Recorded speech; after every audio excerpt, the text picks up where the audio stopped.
Once there lived a poor servant girl. Her days were long and grueling, filled with the most tiresome and tedious chores: scrubbing floors, washing clothes, dusting shelves, and cooking meals. She was made to work from dawn until dusk, without a single penny in return for her long-suffering hardship.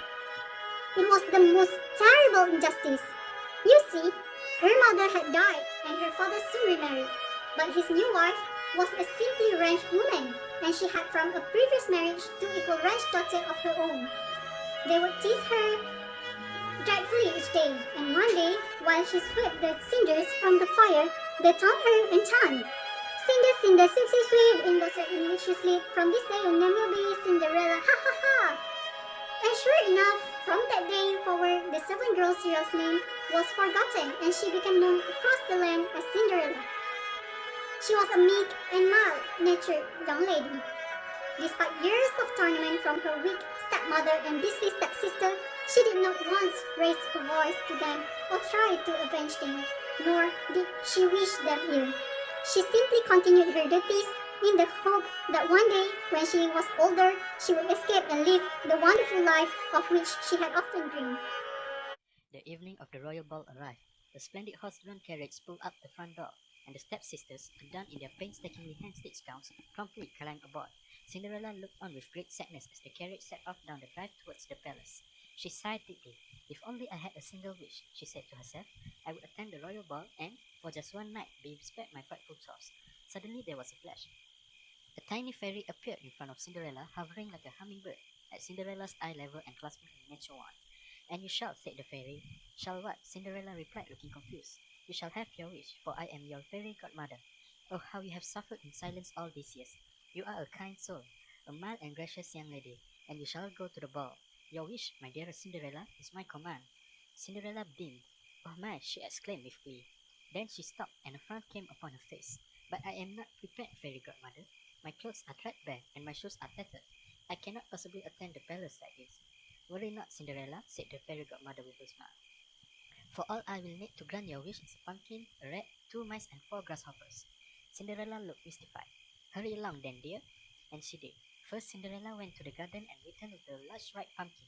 The fairy godmother tapped it once with her wand, and in an instant it transformed into a majestic golden carriage. Then she went to a trap in the kitchen and returned with her rat. "Excellent, dear," said the fairy godmother. "Now, if you wouldn't mind just placing it on the coachman's seat for me." Cinderella obliged. Another swoosh of the wand, and this time the resplendent coachman appeared. The two mice which Cinderella found in the pantry were turned into two smartly attired footmen, and the four grasshoppers into four magnificent white horses. "And now," said the fairy godmother, "for my final touch." She tapped Cinderella's shoulder with her wand. A spark flew up. The ragged clothes in which she stood a moment earlier were replaced with a picture of sublime elegance. Cinderella in a magical, sparkling ball gown fit for a princess, and upon her feet the finest pair of shimmering glass slippers that your eyes could behold. "Sensational!" exclaimed the fairy godmother. "But remember," she said shortly, "as the clock strikes midnight, this magic spell will be broken and your clothes will return to rags." "I understand," said Cinderella, kissing her fairy godmother on the cheek, "and 1,000 thank yous for your wonderful kindness." Cinderella stepped into the carriage, then with a single swish of the coachman's reins, the horse-drawn, golden carriage departed for the royal ball. A trumpet sounded as the golden carriage drew up at the palace gate. Cinderella received a royal welcome. Lord bowed low, ladies curtsied, and many heads turned as she entered the ballroom, including that of the prince, who was immediately struck by Cinderella's elegance and the warmth of her smile. The prince approached. "My lady," he said, bowing his head slowly and offering his hand, "would you be so kind as to take my first dance?" "I would be delighted," said Cinderella. She could feel her cheeks beginning to blush as she accompanied the prince to the dance floor. The orchestra began to play. Every eye in the ballroom was upon them, including those of her stepsisters, but such was Cinderella's transformation, they simply didn't recognize her. Instead, they stared in envy, longing to take her place before the prince. But they never did. From that moment forth, the prince had only eyes for Cinderella. The two of them spent the whole evening dancing in each other's arms and greatly enjoying each other's company. Many hours drifted by. 9 p.m., 10 p.m., 11 p.m. Suddenly, Cinderella looked up at the clock. It was 11:55 p.m., and she had only 5 minutes before the magic spell was broken. I must go, she said to Prince. Without delay, she darted out of the room, past the guards, and through the palace. But as she reached the hall, she lost one of her slippers, and in her haste to get away, she left it. The clock struck midnight. Cinderella found no coach outside the palace, only a pumpkin. Even the rat, mice, and grasshopper were nowhere to be seen. And now, clad in her original rags, Cinderella had no choice but to run home, alone in the darkness of the night. A few days passed.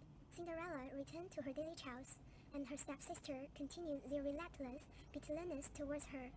Everything was back to normal.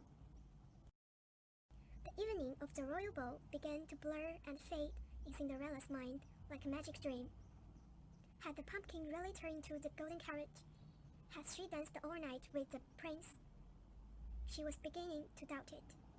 Suddenly came a rap upon the door. Cinderella opened it. It stood of her, the same rotund little man that had announced the royal ball. He said, "I present His Majesty the Prince." After that, the prince showed up, holding with a sparkling glass slipper. Cinderella's eyes widened. She thought to herself, "It's really happened." All of a sudden, came the heavy stomping of the feet, and the stepsisters came rushing to the door. The little man continued, "His Majesty visiting every home in the land to find the rightful owner of this shoe. The lady whose foot is fit in this glass slipper that the prince will ask her to marry." The sisters yelped with excitement. The first sister's foot was so long that her heel was still exposed, and the second sister's foot was so wide that it made barely halfway in it. To avoid this slipper shattering under the pressure, the little man forced to intervene. Now it's Cinderella's turn. "A perfect fit," the prince said and smiled. "There's no doubt that you, Cinderella, are my true love. Would you be my wife?" "I am but a poor servant," Cinderella said. "No, you are the princess in my eyes." I'm pleased to say that Cinderella gladly accepted Prince's proposal, and shortly after they were married. Since then, they have lived a happy life.